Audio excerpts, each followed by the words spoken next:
MSTV news కి స్వాగతం. నేటి వార్తా విశేషాలు. శ్రీ సత్యసాయి జిల్లా మడకశిర పట్టణంలో టీడీపీ రెబల్ అభ్యర్థిగా డాక్టర్ సునీల్ కుమార్ నామినేషన్ కార్యక్రమానికి వేలాదిగా తరలివచ్చిన అభిమానులు కార్యకర్తలతో వెళ్లి ఎన్నికల రిటర్నింగ్ అధికారికి నామినేషన్ దాఖలు అందజేశారు. భారీ ఎత్తున జనం తరలి రావడంతో అక్కడికక్కడ ఉద్రిక్తత వాతావరణం నెలకొంది. టీడీపీ జెండాలను చెప్పులతో కొట్టిన మహిళలు. ఈ సందర్భంగా రెబల్ అభ్యర్థిగా నామినేషన్ వేసిన డాక్టర్ సునీల్ కుమార్ మాట్లాడుతూ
అందరికీ నమస్కారం.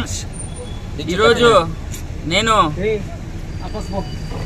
టీడీపీ రెబెల్ స్వతంత్ర అభ్యర్థిగా మరొక సెట్ నామినేషన్ దాఖలు చేయడం జరిగింది.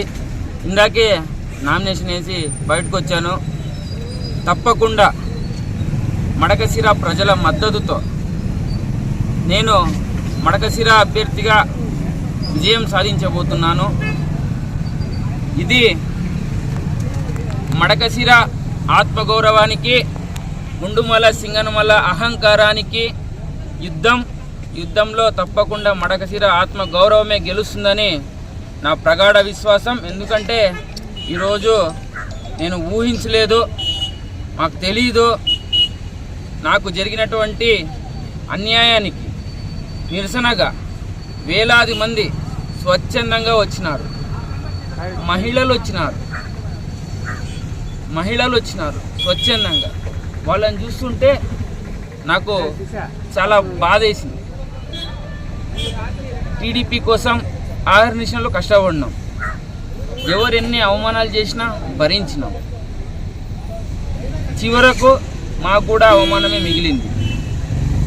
తప్పకుండా నారా చంద్రబాబు నాయుడు గారు, లోకేష్ గారు వాళ్ళ నిర్ణయాన్ని పునఃసమీక్షిస్తారని ఆశిస్తూ ఉన్నాను. ఎందుకంటే ఈరోజు పార్టీ కోసం కష్టపడి నడి రోడ్లో నిలబడినాం మేము.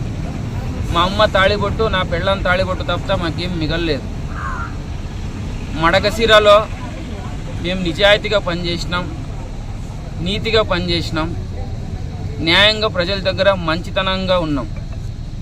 ఈరోజు మడకశిర ప్రజలు పార్టీలకు అతీతంగా, కులాలకు అతీతంగా, మతాలకు అతీతంగా న్యాయం వైపు, ధర్మం వైపు నిలబడాలని వాళ్ళు కోరుకుంటున్నారు.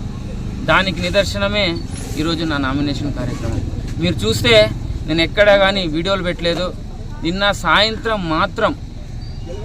సాయంత్రం అంటే రాత్రి అప్పుడు మాత్రం రేపు గుడిబండలో, అది కూడా నిన్న మెయిన్ లీడర్లతో మాట్లాడదాం అనుకుంటే అక్కడ కూడా విపరీతమైన జనం వచ్చేసారు. నిన్న ఈ పార్టీవి అవేదో చేస్తుంటే దాన్ని ఆపడానికి అందరూ ప్రశాంతంగా ఉండండి, ఏ గొడవలకు వెళ్ళకండి అని చెప్పడానికి నేను నిన్న కలిసి, ఈరోజు కూడా ప్రశాంతంగా ఉండండి అని చెప్పి నేను లోపలికి వెళ్ళాను. ఖచ్చితంగా రాబోయే రోజుల్లో మడకశిర న్యాయమే గెలుస్తుంది. మడకశిరలో లోకల్ వ్యక్తే గెలుస్తాడు. ఖచ్చితంగా లోకలిటీకి న్యాయం జరుగుతుంది. ఎందుకంటే అప్పుడెప్పుడో కురుక్షేత్రంలో పాండవుల కౌరవుల యుద్ధం జరిగిందంట. ఇప్పుడు ఈ మడకశిరలో పాండవుల కౌరవుల యుద్ధం జరగబోతూ ఉంది.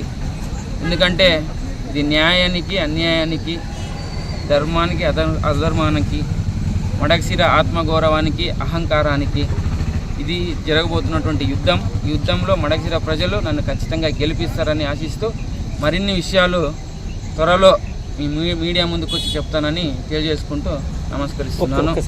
ఖచ్చితంగా నేను సానుకూల దృక్పథంతోనే ఉన్నాను.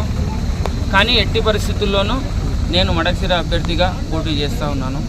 మడకశిర ప్రజలు నా వైపు ఉన్నారు. నేను పోటీ చేస్తాను.